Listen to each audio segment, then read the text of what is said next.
غوث سمدانی شیخ عبد القادر جیلانی محبوب سبحانی، آپ کی تعلیمات وہ تعلیمات ہیں جو خالصتاً توحید کی تعلیمات ہیں، اور وہ انسان کا تعلق خدا کے ساتھ جوڑ دیتی ہے۔ آپ کے خطبات عالی صرف سادہ آپ پڑھنا شروع کر دو تو آپ کو پتہ چلے گا کہ میری زندگی کیا ہے اور مجھے کرنا کیا ہے، اور آپ کے قلب سے خود بخود دنیا واش ہونا شروع ہو جائے گی، دنیا نکلنا شروع ہو جائے گی۔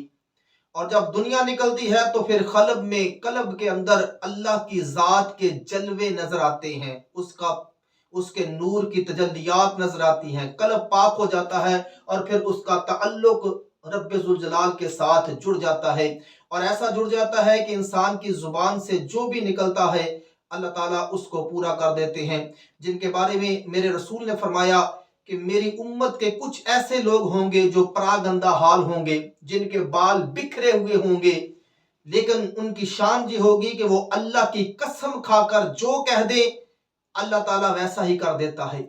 تو یہ تعلیمات حضور غوث اعظم رضی اللہ تعالی عنہ کی ہے۔ اپنے خطبات عالی میں آپ فرماتے ہیں، اے غلام تو اپنی شہوات کو اپنے قدموں کے نیچے چھوڑ دے اور پورے طریقے سے اپنے قلب کو ان سے موڑ لے، اور ان میں سے کوئی شے علم الہی میں تیرے لیے سابق ہو چکی ہے، پس وہ یقیناً اپنے وقت پر تیرے پاس آ جائے گی۔ دنیا میں دو طرح کے انسان ہیں، ایک وہ انسان ہے جو دنیا کے پیچھے بھاگتے ہیں، اور ایک وہ حضور کے غلام ہے جن کے پیچھے دنیا بھاگتی ہے۔ ایک اللہ کا ولی ہے، وہ بیٹھا اللہ کا ذکر کر رہا ہے، لیکن وہ کام بھی کوئی نہیں کرتا، پھر بھی دنیا اس کے پیچھے آتی ہے، دنیا اس کے گرد چکر نکالتی ہے۔ اور ایک آدمی صبح سے لے کر شام تک اپنے کام کرتا ہے، لیکن پھر بھی وہ دنیا کو پاتا نہیں ہے۔ فرق کیا ہے کہ ایک نے اللہ کی یاد کو اپنا بسیرا بنا لیا تو خدا نے اس کے لیے ہر چیز کی محبت اس کی طرف پھیر دی۔ ایک آدمی ہے، اس نے خدا کو چھوڑ دیا اور دنیا کا طالب ہو گیا، تو یہ دنیا اس کے ہاتھ سے نکل گئی اور اس نے اس کو رسوا کر دیا۔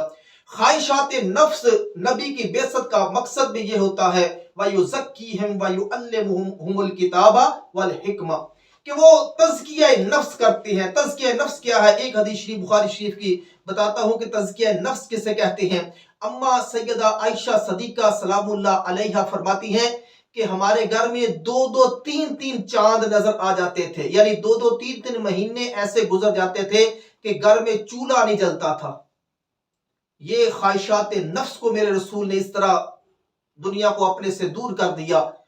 تو پوچھا گیا اماں جی پھر گزارا کیسے کرتے تھے؟ تو حضور نے آپ نے فرمایا کہ کھجوریں اور پانی، یا بعض انصاری کبھی کبھی دودھ بھیج دیا کرتے تھے ہمارے گھر میں۔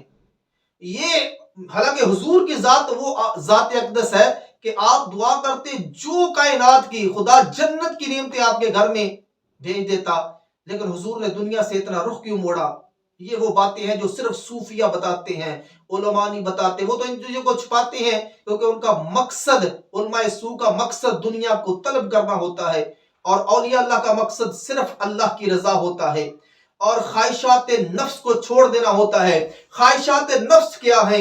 یاد رکھیں، ما سوائے اللہ کے ہر چیز خواہش ہے، اللہ کے سوا ہر چیز خواہش ہے، خدا کے سوا ہر چیز کو اپنے قلب سے پاک کر لینا۔ وہ میں ایک چھوٹی سی مثال بتا دیتا ہوں۔ جب سلطان محمود غزنوی نے سومنات کا مندر فتح کیا تو اس نے سارا مال غنیمت رکھ دیا اور اپنی رعایا سے کہا کہ جس نے جو اٹھانا ہے اٹھا لے۔ قریب اس کا غلام ایاز بھی کھڑا تھا، جس کے بارے میں اقبال نے کہا ہے کہ ایک ہی صف میں کھڑے ہو گئے محمود و ایاز، نہ کوئی بندہ رہا نہ کوئی بندہ نواز۔ تو محمود نے ایاز سے کہا کہ ایاز تو بھی اٹھا لے، آج بادشاہ موج میں ہے اور مال غنیمت پڑا ہے، تو بھی اٹھا لے جو اٹھا سکتا ہے۔ تو محمود اور ایاز نے جو کام کر دیا نا، وہ صوفیہ اس کی تعلیم دیتے ہیں، مثال کے طور پر بیان کرتے ہیں کہ یہ کام کرو یار تم بھی، اگر کچھ چاہیے، کچھ بننا ہے، خدا کا قرب حاصل کرنا ہے۔ تو ایاز نے کہا کہ بادشاہ میں یہاں سے کتنا اٹھا سکتا ہوں؟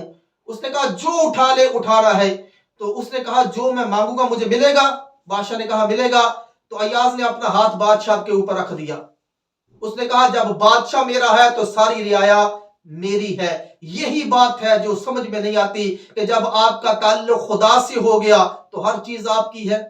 ما سوائے اللہ آپ نے اپنے قلب کو ہر قسم کی خواہشات اور لذات سے پاک کر دیا، تو اب انعام کیا ملے گا کہ خدا ان لوگوں کو اپنا محبوب بنا لیتا ہے۔ وہ اللہ کے محبوب بندے ہوتے ہیں کہ جن کے بارے میں قرآن نے ارشاد فرمایا ہے کہ بے شک وہ لوگ جو ایمان لے کر آئے اور انہوں نے اچھے کام کیے، ان قریب رحمان ان کو اپنا محبوب بنا لے گا۔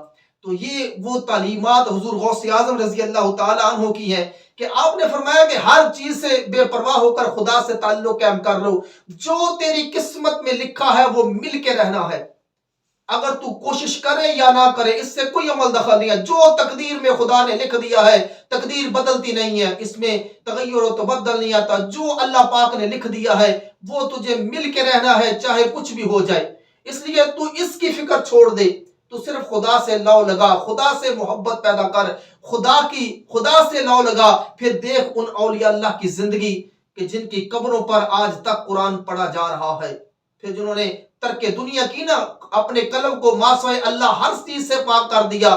تو خدا ایسی ذات اقدس ہے جیسے موت نہیں آتی، وہ حی القیوم ہے، اور جو اس کے ساتھ تعلق پیدا کرتا ہے خدا اس کو بھی ایسی زندگی عطا فرماتا ہے کہ مرنے کے بعد اس کی قبر سے لوگ فیض حاصل کرتے ہیں۔ دنیا سے جانے کے بعد ایسے کہاں سے لوگ ہیں کہ آپ نے لاکھوں بادشاہ دیکھے لیکن کسی کی قبر پر 24 گھنٹے قرآن نہیں پڑھا جاتا ہوگا، چاہے لاکھوں روپیہ خرچ کر لیں، لیکن حضور دادا صاحب رحمۃ اللہ تعالی علیہ چلے جائیں، آپ کو 24 گھنٹے کوئی نہ کوئی وہاں قرآن کی تلاوت کرتا ہوا مل جائے گا۔ کسی بھی اللہ کے ولی کے دربارے پر انوار پہ چلے جائیں تو یہ وہ تعلیمات ہے، یہ وہ لوگ ہیں جنہوں نے اپنے قلب سے دنیا کو نکال دیا اور خدا سے لو لگا دی۔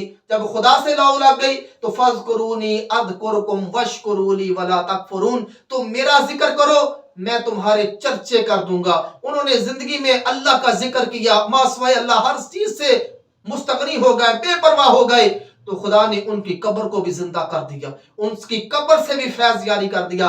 تو یہ تعلیمات حضور غوث اعظم رضی اللہ تعالی عنہ کی ہے کہ اپنی خواہشات کو چھوڑ کر اپنے قلب کو ہمدن اللہ کی طرف لو لگا لو، تو تمہیں دنیا میں بھی کامیابی مل جائے گی، آخرت میں بھی کامیابی مل جائے گی۔ یہی وہ تعلیم ہے جو انسان کا تعلق خدا کے ساتھ جوڑتی ہے۔